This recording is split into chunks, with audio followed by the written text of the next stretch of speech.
She's not taking a stand. She's a clickbait cockroach. Every time you click on her video, she profits. Young boy after young boy after young boy, how harmful is that when you are silent and you want me to be quiet? This isn't about morality for her. It appears that she's chosen to amplify this controversy as an opportunity to revitalize her struggling YouTube channel.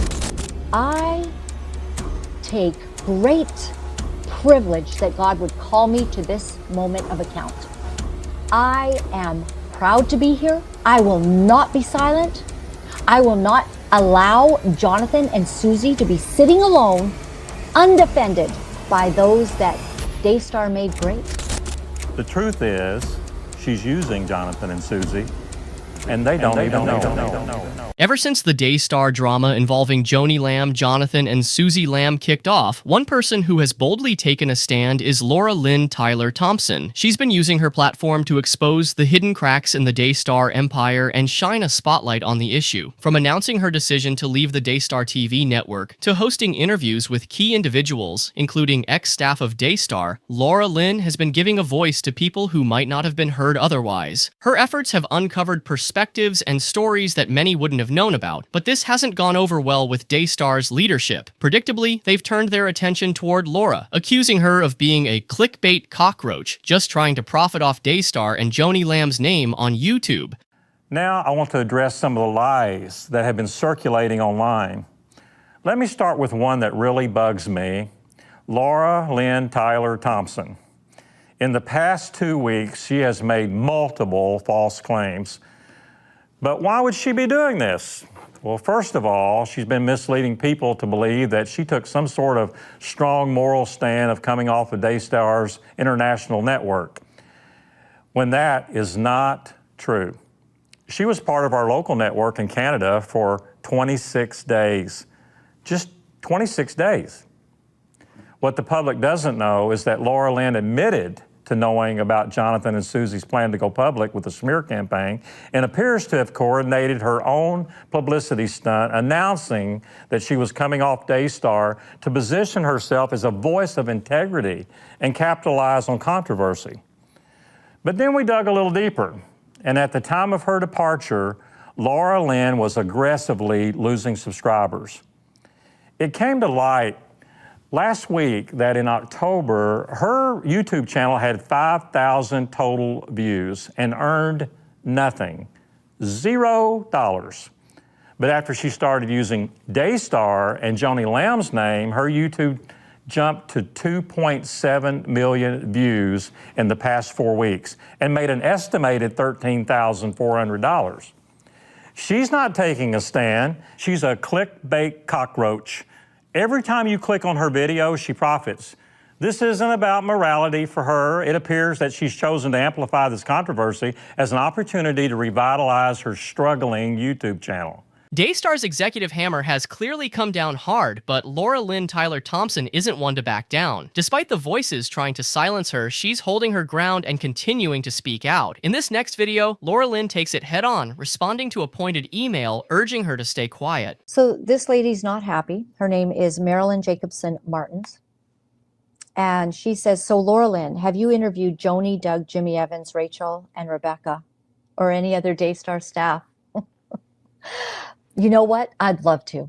And Marilyn, if you would be able to convince them to come on my show, because I can tell you right now, it would not be the Marcus Rogers interview. So nope, you're absolutely correct. I have not been able to interview them regarding the situation to get a complete perspective, because somehow, apparently, we're not getting the complete perspective.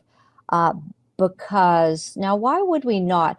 Are you aware, Marilyn, that they own a $1 billion industry, and it's media, and they can blast it from the rooftops 6 ways from Sunday what their opinion is, what their perspective is. There's a whole lot of silence right now, and anything that does come out seems to be ridden with lies.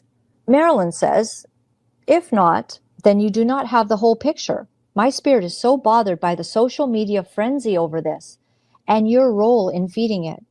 I'm the problem. I get it. I'm the problem. I'm feeding the social media frenzy. A young girl is essayed, allegedly by a family member, and somehow those of us who defend her are the problem. Right, Marilyn? Okay. The truth is, she's using Jonathan and Susie, and they don't even know it. You really need to take a step back and ask God to show you your motive in doing this, because it has become a reproach to the name of Christ. See, there again, I'm not really getting what you're saying.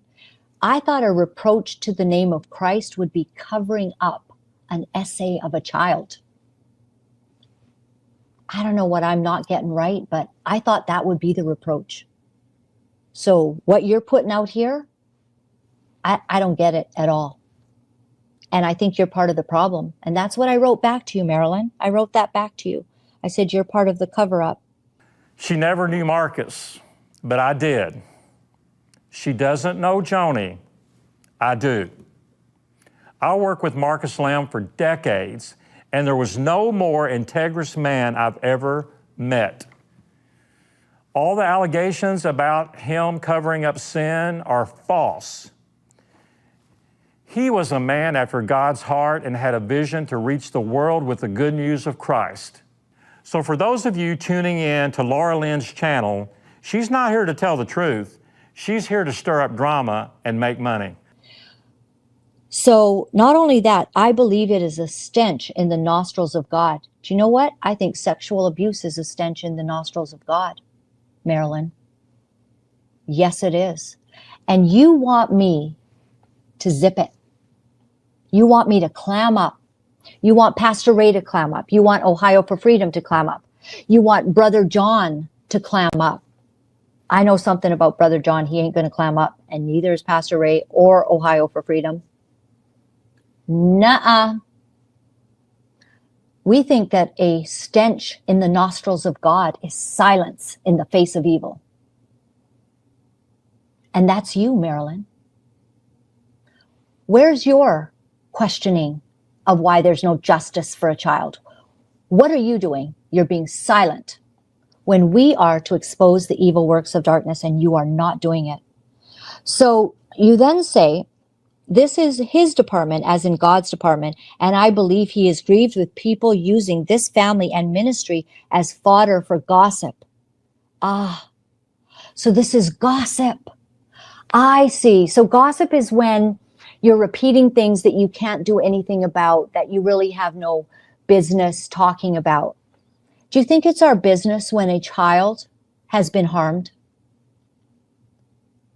I think it's God's business, because God is, he one of the most profoundly violent verses in the Bible is that if you harm a child, you're the one that should have something put around your neck. And I'm wondering, how harmful is it to a child, to many children in the Christian churches, when you're silent? How harmful is it when, like in my situation in the church that I grew up with, a Christian counselor supposedly harmed young boy after young boy after young boy? How harmful is that when you are silent and you want me to be quiet? You're just gossiping, Laura-Lynn. I take great privilege that God would call me to this moment of account. I am proud to be here. I will not be silent. I will not allow Jonathan and Susie to be sitting alone, undefended by those that Daystar made great. So then you say, why? Do you not believe that God is capable of rectifying things that are working and bringing justice where necessary? Yes, I do. Yes, I do. And may these be the hands, and may this be the mouth, and may this podcast be the way that God uses to bring justice if necessary. I've always believed that God works through people, through you, through me, through anyone willing to step up and say, "Use me, Lord." When you think about it, God has always involved us in his plans. He didn't have to, but he chose to. Look at Moses. God didn't part the Red Sea without Moses stretching out his hands. Or David. He didn't just defeat Goliath because God willed it. He picked up that sling and stone. Even Jesus, when he fed the 5,000, used a young boy's lunch to perform the miracle. It's a pattern, isn't it? God uses ordinary people to do extraordinary things. So when LauraLynn said her podcast could be the hands and mouth God uses to bring justice, I felt that. It's not about being perfect or having it all figured out. It's about being available, about saying, "Here I am, Lord, send me." At a time like this, when so many major ministries have chosen to stay silent, likely because of what they stand to lose, it's refreshing to see a few brave individuals step forward and say, "I'll speak the truth." Whether you agree with everything they say or not, it takes guts to make yourself available for God to use, especially when the stakes are high and criticism is inevitable. I'd love to hear your thoughts on this. What do you think?